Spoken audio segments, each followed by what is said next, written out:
You shouldn't come to the anniversary. It'll make things awkward. My father's voice was flat, almost businesslike, as if he were canceling a meeting, not uninviting his own daughter from celebrating 40 years of marriage.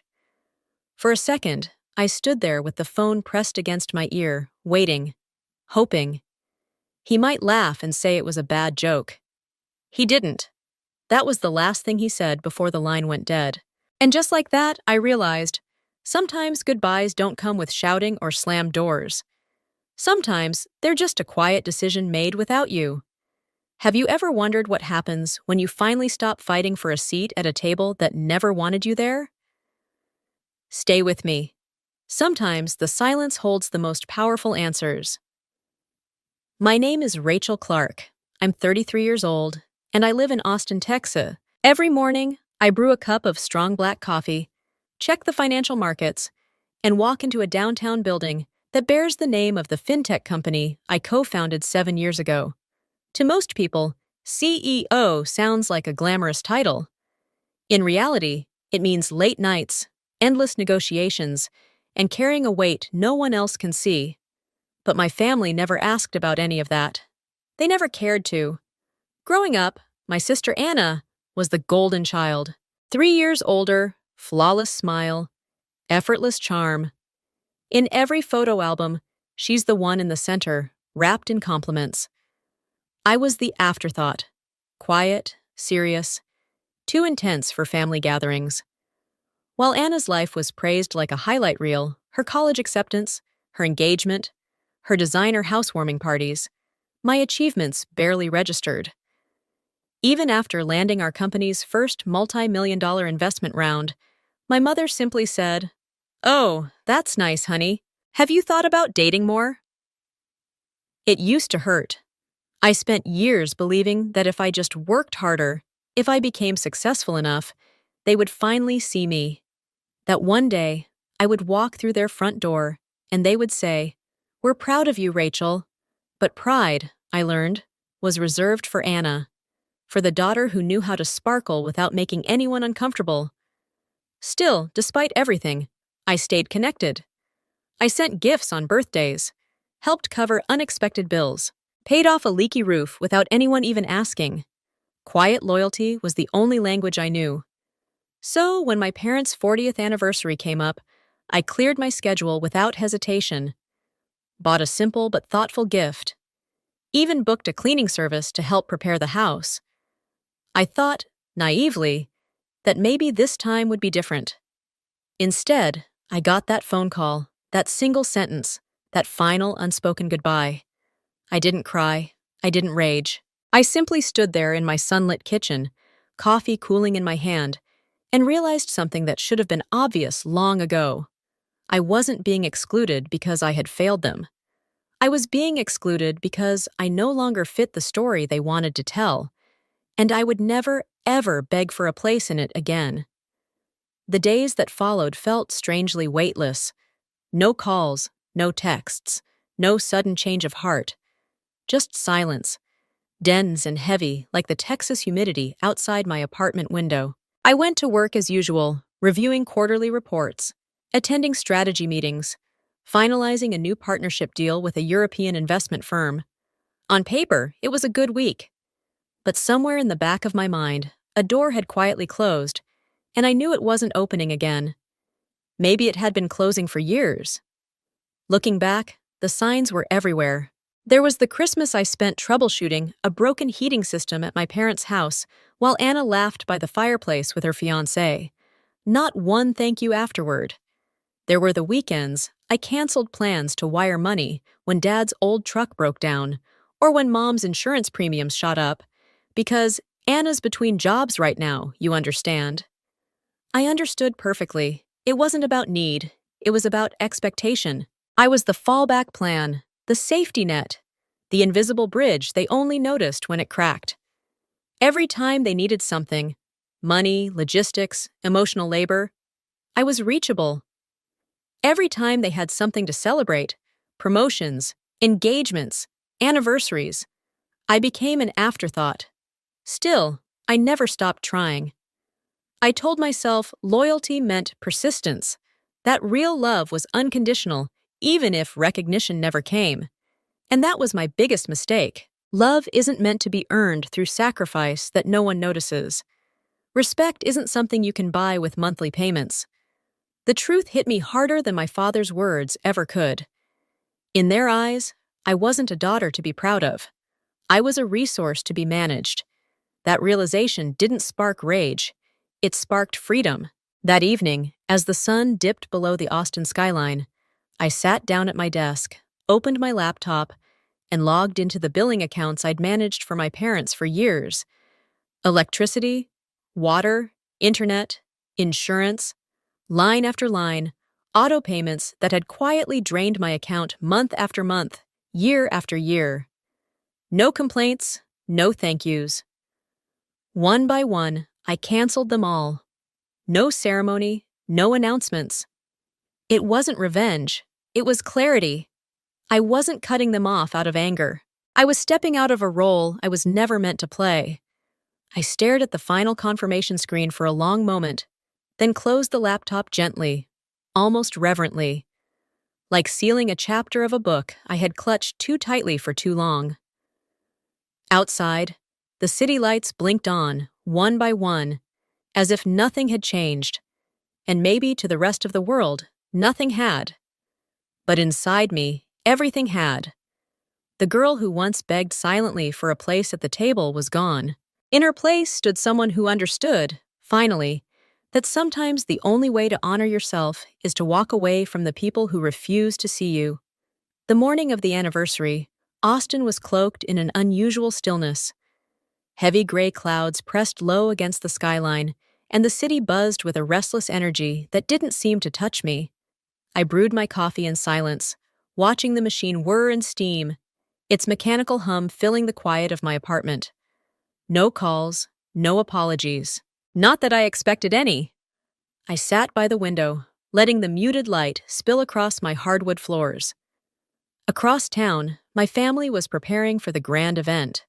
Balloons tied to the front gate, white tents erected in the backyard, floral arrangements arriving by the truckload. Anna had gone all out. It was going to be perfect. Except, of course, for the small detail no one had planned for. The house was about to lose power, water, and internet. By the time the clock ticked past 10 a.m., my phone buzzed. Dad, electricity's out, check the billing company, fix it. No greeting, no question if I was free. Just an order, as if nothing had changed. I set the phone down without replying. 20 minutes later, Mom. Rachel, the water's not running. We have guests coming. Please check the account. It's urgent. I stirred my coffee slowly, savoring the warmth against my palms. It wasn't anger I felt. It was something quieter, stronger, like standing in the eye of a storm after spending years battling the winds. They hadn't asked how I was. They hadn't asked if I was okay. They only remembered me when something needed fixing. Another text buzzed through, more frantic this time. Anna. Seriously, Rachel, Mom's crying. Guests are arriving. No water, no Wi-Fi. Do something. Stop being selfish. Selfish! That word sat oddly in my chest, heavy but somehow amusing. I had spent years putting their needs above my own, years covering their bills, managing emergencies, showing up even when I was invisible. And now, standing my ground was selfish. Have you ever been called selfish simply because you stopped sacrificing yourself for people who never saw your worth? I'd love to hear your story in the comments. You might just help someone realize they're not alone. By noon, the storm inside the house had escalated. The messages kept coming, desperate now, layered with guilt and command. Dad. Call the provider. Now, we can't cook. Guests are arriving in an hour. Mom. Rachel, honey, please. This is important to the family. Just help this once. Anna. You're ruining everything. You don't even care about Mom and Dad. How could you do this today of all days? I let the phone buzz unanswered on the counter. Out the window, a sparrow flitted from branch to branch, entirely unconcerned with human chaos. I envied it a little. The simplicity of a life lived without the need for constant validation. The clock crept past 1 p.m. I imagined the scene.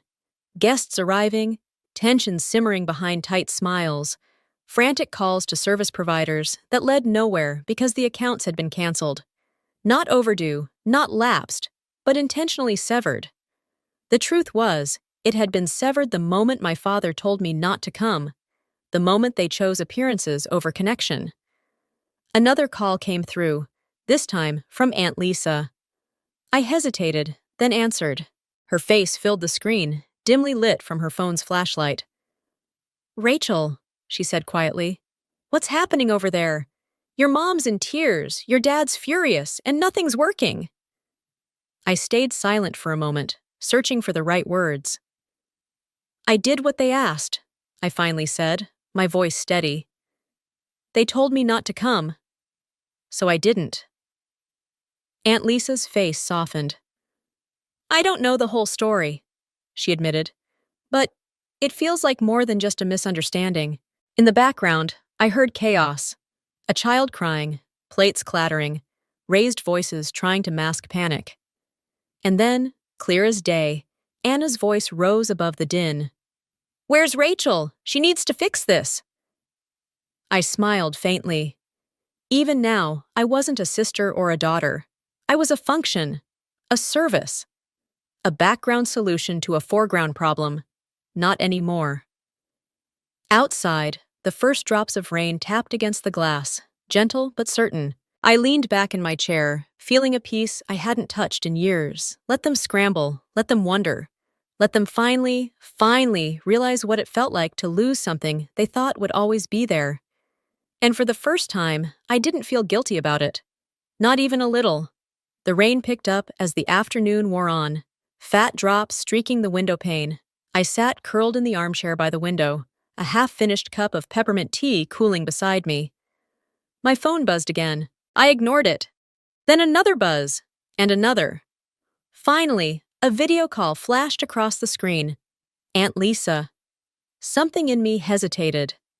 Aunt Lisa was different. She was the only one who ever sent quiet birthday texts or checked in after a long silence. Maybe she didn't deserve my walls. I tapped accept. The screen lit up with a grainy view of the chaos inside my parents' house. The lights were out, of course. Only the flickering beam of someone's flashlight illuminated the mess. People milled around awkwardly, fanning themselves, whispering. The once pristine celebration looked like a ghost town. Aunt Lisa's tired face appeared, framed by the dim light. "Rachel," she said softly, her voice nearly drowned out by the background noise. "It's bad here. Your mom's a wreck. Dad's pacing. Anna's, well, she's lost it." I didn't say anything. I didn't need to. Behind her, voices rose, sharp and frantic. "The food's spoiled! The Wi-Fi's still down! Someone find Rachel!" I watched it all like an outsider watching a movie they'd already seen 1,000 times.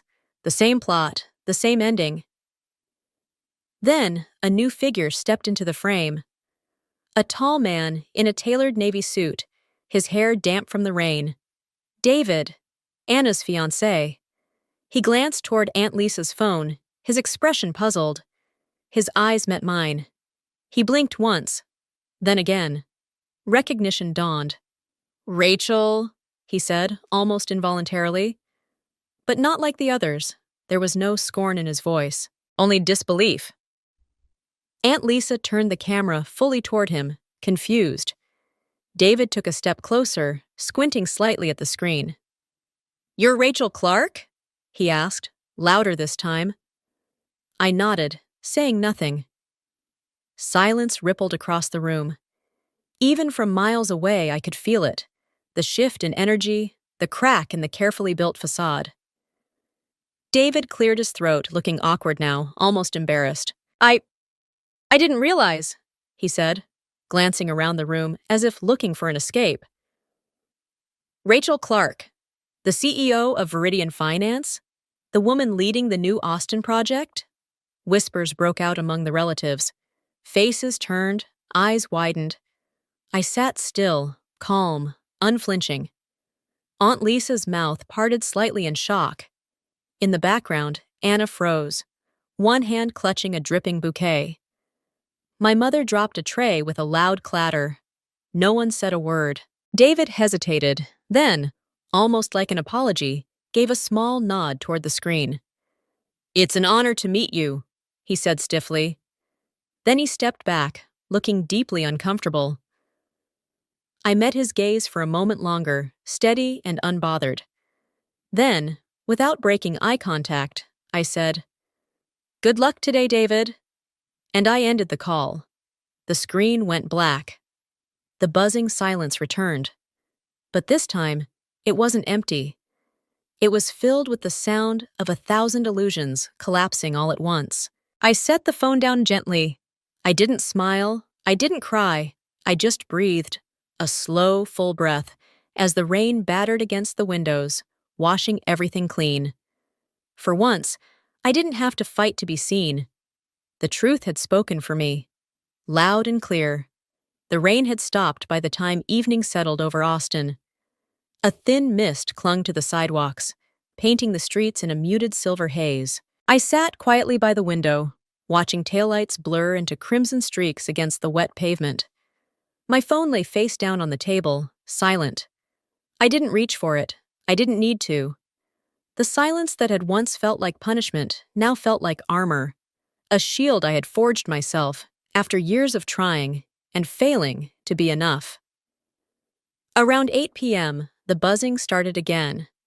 First, a message from Anna. "Anna, I can't believe you let this happen. You ruined everything. Mom's been crying for hours. David left without even cutting the cake." I read it once, then set the phone back down without replying. 15 minutes later, another buzz. This time from my mother. "Mom, Rachel, sweetheart, I know things got tense, but this was important to the family. Couldn't you have waited just one more day before causing all this trouble?" Trouble, that's what I was to them now. Not a daughter, not a person, just an inconvenience that refused to stay hidden in the background. Another message arrived. "Dad, I hope you're proud of yourself. Your mother is heartbroken. Your sister is devastated, all because you couldn't let go of your pride for one day." Pride. The word tasted bitter in my mouth. They hadn't called when I pulled 3 all-nighters closing a funding round. They hadn't called when I launched my company against every odd stacked against me. They hadn't even called when I was hospitalized for exhaustion last winter.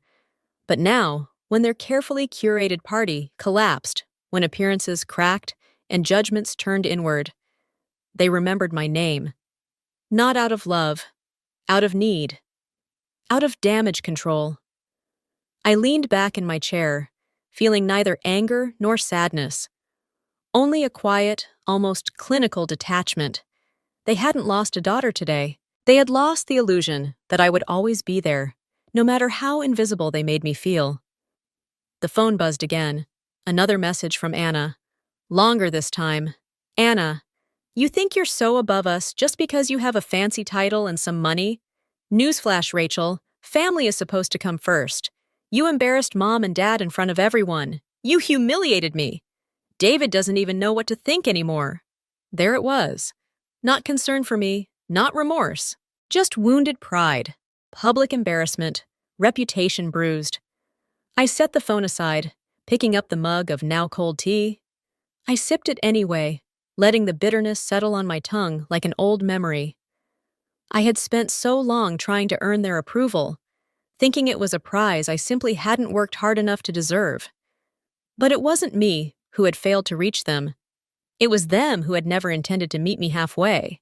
And I was finally done chasing people who only opened the door when they needed something from me. Hours passed. The city outside dimmed into deeper shades of blue and black. Still no apology, no ownership, just more blame, more noise. At around midnight, a final message arrived. From Anna again. "Anna, you knew, didn't you? You knew David worked under you. You let it happen. You let him find out like that. How could you be so cruel, Rachel?" I stared at the screen, feeling the words swash over me without impact. Cruel. I hadn't raised my voice. I hadn't revealed anything. I hadn't even shown up. They had built their story of who I was without ever asking who I had become. And when the truth stood quietly in front of them, undeniable and unimpressed, they called it cruelty. I opened the message thread, my fingers hovering over the keyboard. Then, calmly, deliberately, I typed, "I didn't need to expose anything. The truth was always there. You just chose not to see it." I hit send without a second thought. No apology, no explanation, no guilt. I turned off my phone, letting the silence wrap around me once again. Not as punishment, but as peace. Outside, the rain had started again, gentle this time, tapping a soft rhythm against the glass. Somewhere across the city, my family sat in a dark house, wondering when their invisible fixer would come to save them. I smiled faintly, not in triumph, but in quiet acceptance. Because for once, I wasn't going to save them. For once, I had saved myself. The next morning, the sky over Austin was pale and heavy, as if the city itself was bracing for something inevitable. I made coffee slowly, savoring the small rituals that belonged to no one but me. No obligations, no noise, just peace. Around 10 a.m., my doorbell rang. I wasn't expecting anyone. For a moment, I considered ignoring it, pretending I wasn't home. But something told me to look. Peering through the peephole, I saw them, my parents, standing side by side on the porch. My mother clutched a small gift bag. My father stood stiffly, arms crossed, jaw tight. I opened the door but said nothing. "Hi, honey," my mother said, voice thin, almost rehearsed. "Can we come in and talk for a minute?" Without a word, I stepped aside. No hugs, no pleasantries. They walked in, glancing around the apartment like strangers visiting a museum, careful not to touch anything. I poured 2 glasses of water, set them on the coffee table, and sat opposite them, waiting. My father cleared his throat first. "About yesterday," he said, looking everywhere but at me. "Things got a little heated." I raised an eyebrow but stayed silent. "We know emotions ran high," my mother chimed in quickly. "And maybe we said things we shouldn't have." I nodded once, still saying nothing. My father shifted uncomfortably. "We've been talking," he continued. "And with everything going on, your mother's health, the house maintenance, bills piling up, it's getting harder to manage." My mother leaned forward, the gift bag rustling. "We were hoping," she said gently, "that you might be willing to help us out a little. Nothing huge, just maybe 2,000 a month? To cover essentials and save for the future." I leaned back in my chair, studying them. $2,000 a month. After years of covering their bills quietly. After being pushed out of their lives for the sake of appearances. After being labeled selfish, cruel, and embarrassment. Now they remembered I existed. Now they wanted my help. I placed my hands together carefully, feeling a strange, almost clinical calm settle over me. "If Anna agrees to contribute equally," I said, voice steady, "and if we sign a formal contract stating that when the time comes, all assets, including the house, will belong to me, then I'll consider it." Silence slammed into the room like a sudden cold front. My father's face reddened immediately. "Are you seriously putting conditions on helping your own family?" he barked. I didn't flinch. "Not conditions," I said quietly. "Boundaries. Principles." My mother looked between us, her hands trembling slightly. "Maybe we should talk about it more," she whispered. But my father was already on his feet, furious. "We raised you! We sacrificed for you! And now you treat us like a business transaction?" I stood too, meeting his gaze without blinking. "I'm not a debt to be collected," I said. "If raising me was an investment you expect returns on, maybe you should have been clearer about the terms at the beginning." He opened his mouth to argue, but no words came out. My mother touched his arm gently. "Let's go," she said, voice cracking. They left without another word. The door clicked shut behind them, leaving only the fading scent of cold rain and something far heavier, finality. I stood for a long moment, staring at the door. Then I turned away, picked up my cooling coffee, and sat back down by the window. The world outside moved on, and so did I. After the door closed, the apartment was so still it felt sacred. No anger, no sadness, just a calm that came from somewhere deeper than I thought possible. For so long, I had believed that love meant enduring silence, swallowing pride, paying invisible debts with invisible sacrifices. But real love doesn't require you to shrink. It doesn't demand that you erase yourself just to be acceptable. Sitting by the window, I watched the late afternoon light slant across the city. Everything outside moved on. Cars sped by, people laughed over coffee shop tables, children tugged at tired parents' sleeves. And me? I was moving on too. Not because I had to, but because I finally understood. I didn't owe anyone a lifetime of proving my worth. Later that night, I pulled out a blank notebook and wrote a simple promise to myself. I will no longer confuse duty with love.